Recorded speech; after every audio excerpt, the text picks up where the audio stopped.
খাওয়ার সময় আমার কাছে বাঙালি অবাঙালি বলে কিছু নেই। ঠেকুয়া এমন একটা খাবার যেটা কিন্তু অনেক বাঙালি খেতে ভালোবাসে।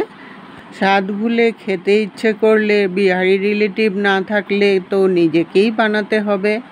আজ আমি ঠেকুয়া কিভাবে বানাবেন তার সঠিক পরিমাপ সহ পদ্ধতি দেখাচ্ছি। ভিডিওটা স্কিপ না করে পুরো ভিডিওটা দেখুন, আশা করি আপনাদের খুবই ভালো লাগবে। ঠেকুয়া বানাতে হলে এই সঠিক মাপটাই কিন্তু খুব দরকার।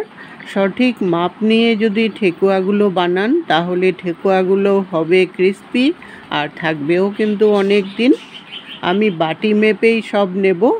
2 বাটি আটা নিয়ে নিলাম, 1 বাটি ময়দা নিয়ে নিলাম। আটা যতটা দিবেন তার আধা ময়দা দিতে হবে।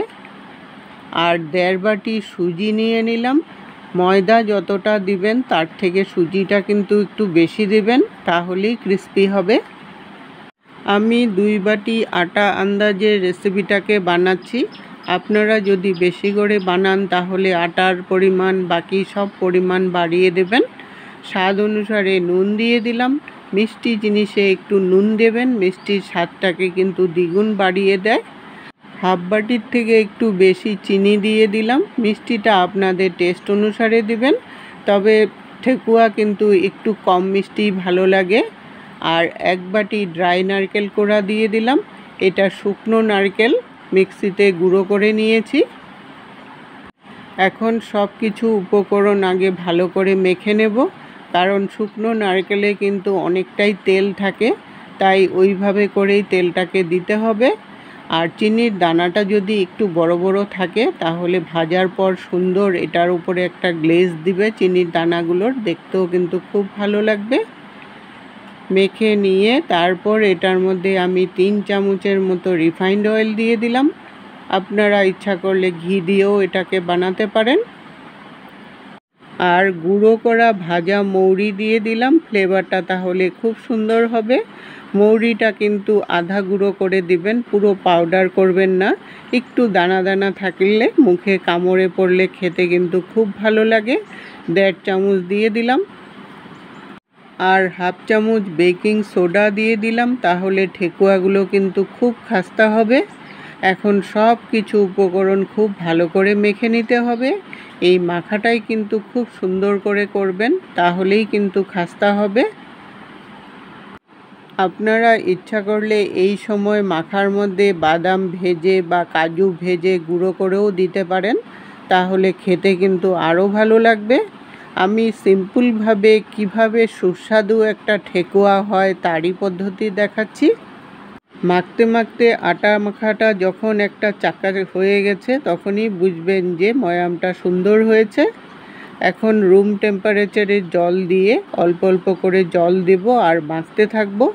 একবারে কিন্তু জলটা বেশি দিবেন না, তাহলে কিন্তু নরম হয়ে যাবে। আর এই ডোটা কিন্তু একদম টাইট ডো, শক্ত একটা ডো বানাতে হবে। আটার ডো আমরা রুটি বানাতে যেমন আটা মাখি সেরকম মাখলে হবে না, আটা মাখার থেকেও এটাকে টাইট করতে হবে। এই মাখাটা রেস্টে কিন্তু বেশি সময় রাখবেন না, হার্ডলি 10 মিনিট রাখলেই হয়ে যাবে। বেশি সময় রাখলে কিন্তু চিনির দানাগুলো গলতে শুরু করবে। গলতে শুরু করলে মাখাটাও কিন্তু নরম হয়ে যাবে, তখন কিন্তু ঠেকুয়াগুলো ক্রিস্পি হবে না আর খাস্তাও হবে না। এরকম একটা টাইট ডো রেডি করে নিয়ে 10 মিনিটের জন্য রেস্টে রেখে দিলাম। 10 মিনিট পরে ডোটাকে কিন্তু আর একটু ময়াম দিয়ে নিতে হবে। মানে সুজিটা যখন ফুলে গেল তখন আর একটু যদি মেখে নেন তাহলে কিন্তু রেসিপিটা খুব ভালো হয়। মেখে নিয়ে তারপর অল্প অল্প করে নেব আর হাতের মধ্যে একটা সন্দেশের মতো চ্যাপ্টা করে নেব। নিয়ে তারপর চামচ দিয়ে এটাকে ডিজাইন করে দিবেন উপরে। এই ডিজাইনটা আপনাদের খুশি মতো করে নিতে পারেন।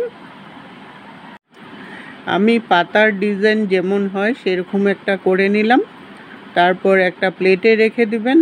একসাথে অনেকগুলো করে নিয়ে তারপর ভাজতে শুরু করবেন।